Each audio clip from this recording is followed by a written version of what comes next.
because the pastor of that branch happens to be my friend for many years before the issue of pastoring our branch in the city in which he dwells came up.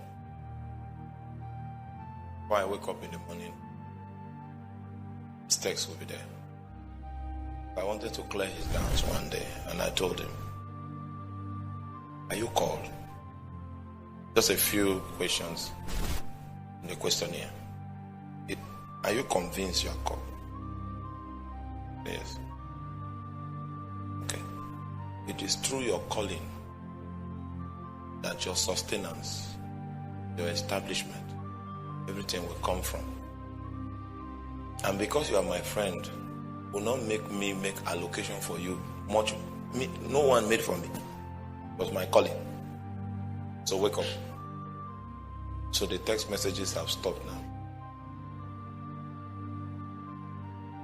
His eyes were in the wrong place, not on the calling. There's one minister among us, I have confirmed that he's not called. My brethren here say, no.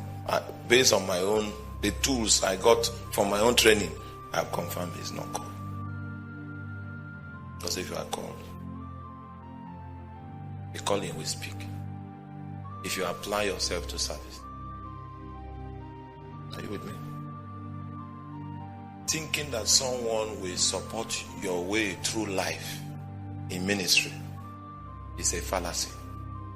It's a proof that you are not called. Because if you are called, your calling, you will go back to the one that called you, and he will do great things. Your calling has potential to produce results, but destiny will not come as results to you. It come as opportunities to serve. It is in service you will now discover greatness. So the person I confirmed that he is not called, he didn't serve. We gave him the opportunity to serve, and he didn't serve. There's no opportunity again for him. Are you with me? Because it's a waste of time. If we would have committed that resource to a younger minister here, would have had results of souls, of men that are established. But we cannot trace any profit, any benefit to the support we give him. In my own opinion, there is no calling. I may be wrong, but that is the template they gave us, and we use it till today, still working. When you find a man that is looking for a name, looking for sympathy, looking for convenience, not going far. Hallelujah. Not going. The house I'm staying today, I had the resources to build something 4 times bigger. But every point in my life, I live 4 steps below my capacity.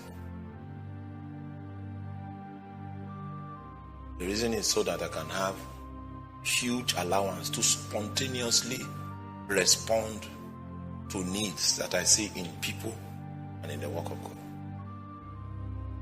And I operated that way until it became a lifestyle. You are not even expecting any feedback. And the Lord now says, go here. We were not expecting it. Don't look for pleasure. You are young. Don't look for comfort, for convenience. And don't let your eyes not be set on people, that people will help you. Focus on God. Even Nigeria, the government of Nigeria can't help anybody. The government needs help, needs prayer. Nigeria needs prayer. Somebody came to me today and said, Thinking of doing masters. If you have not checked Nigeria properly, you need to be thinking of getting a skill, something you can do. Something you can. What can you do?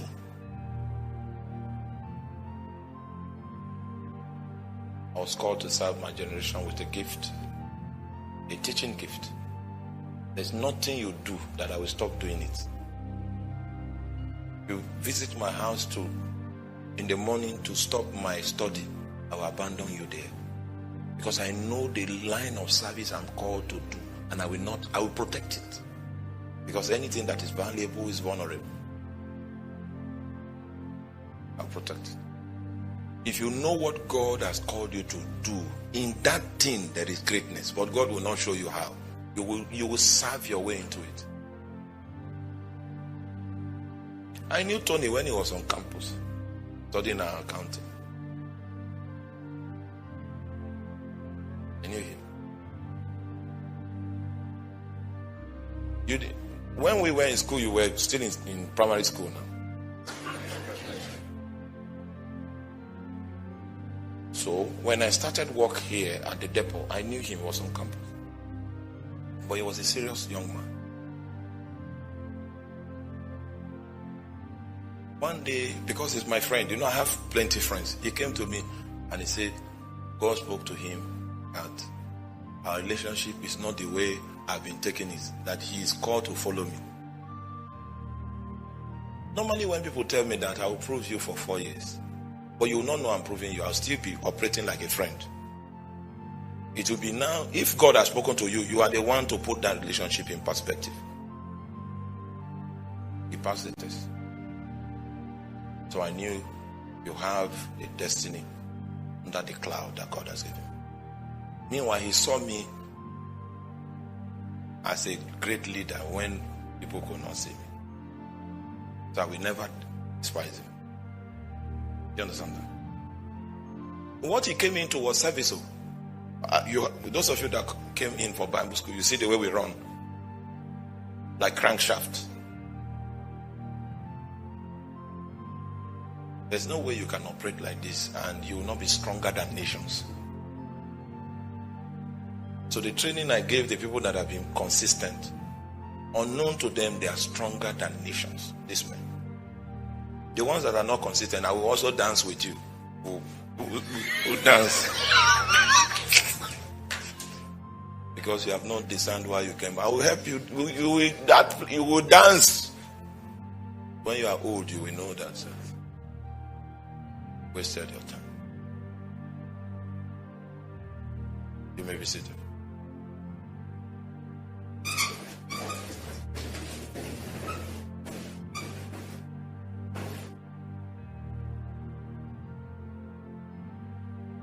You can't live the life I live. You can't live it. You will fall sick.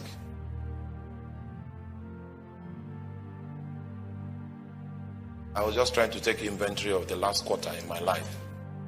I was more on the road than I was at home. You will need elaborate training to be able to live that kind of life consistently. Elaborate. And that training, you will not get it from a school. You will get it by disciplining yourself to serve.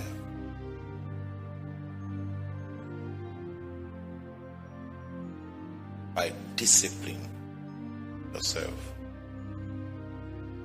to serve.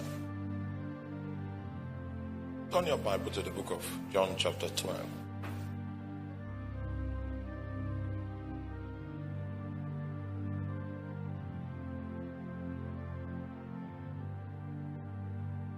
You discipline yourself. Serve.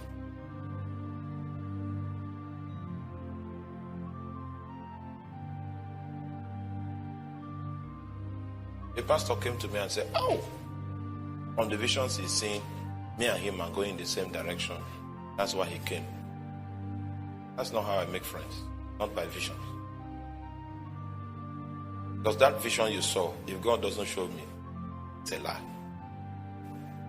I've accepted people like that before that caused damage in my life. So right now, I allow God to speak.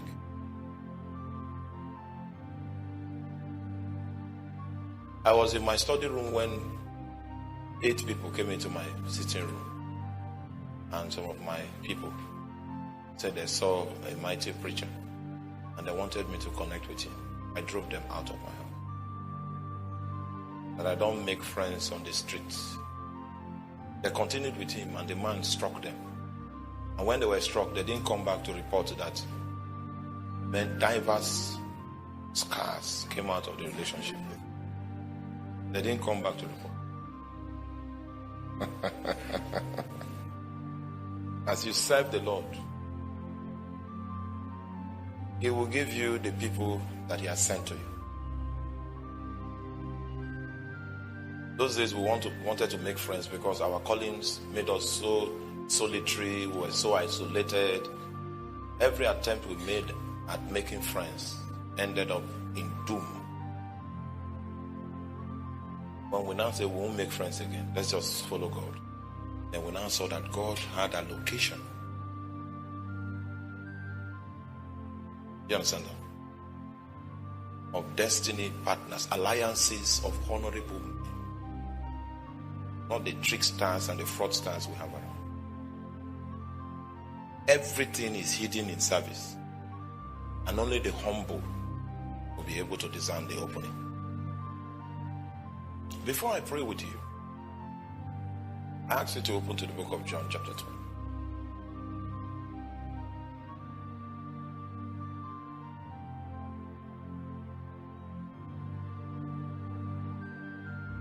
We go for missions in other nations and we come back and we are burdened with the things we found in many nations. And when we come back home, we see people that cannot handle local problems. Are you with me? Then they bring some issues. I'm under the weight of heavy things that I can't share with anybody. Only a few people. Then we come back, still trying to manage.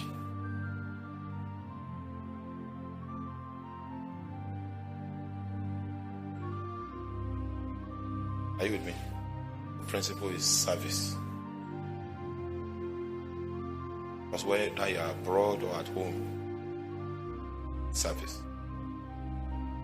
Once I discern that this problem I'm supposed to be involved, I will be involved. If I discern that this person came to waste my time, he will not have the opportunity. Because the devil too knows we are called to serve, so he gives us opportunities, activities.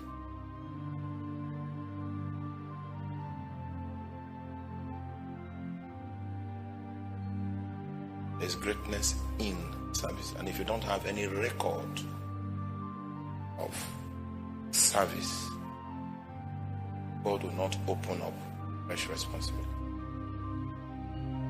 There are some alliances God will prompt in your heart for. And in those alliances are possibilities of service. And if you are faithful,